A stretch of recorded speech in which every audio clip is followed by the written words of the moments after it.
চিত্রার আসল রূপ বাড়ির সবার সামনে আনলো কথা। কথার আগামী পর্বে আপনারা দেখবেন কথা আর জুনি ঘুমিয়ে পড়ে। ওদের রুমে চাদর দিতে আসে অগ্নি, আর তখনই ফ্যানটা চোখে পড়ে। খুব দ্রুত ওদের দুজনকে বাঁচিয়ে নেয় অগ্নি।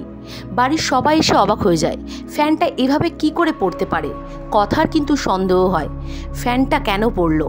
এদিকে মেচকাও চিত্রাকে সন্দেহ করে, চিত্রাকে ওয়ার্নিংও দেয়, তুমি যেরকম শুরু করেছো তাতে কিন্তু খুব তাড়াতাড়ি আমরা ধরা পড়ব। এদিকে কথা যখন ঘর থেকে বেরাতে যায়, ঠিক তখনই কথার হাতে পড়ে ওই স্ক্রু ড্রাইভারটা, যেটা দিয়ে চিত্রা এই অঘটনটা ঘটিয়েছিল। সকালবেলা মা আনন্দের জন্য মালা গাঁথবে জুনি, সেখানেও চিত্রা শয়তানি করে। ফুলের থালায় সূচটা এমন করে রাখে জুনির হাতে ফুটে যায় সূচটা, রক্ত বেরিয়ে একাকার কাণ্ড।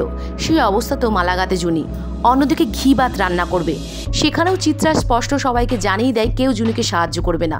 সবার আড়ালে ইচ্ছাকৃত ঘি ভাতের মধ্যে এক গাদা নুন মিশিয়ে দেয় চিত্রা। কথা সেই ভাত টেস্ট করে বুঝতে পারে এতে নুন মেশানো হয়েছে। তবে কি জুনিকে সব বিপদ থেকে উদ্ধার করে চিত্রার আসল রূপ সবার সামনে আনবে কথা?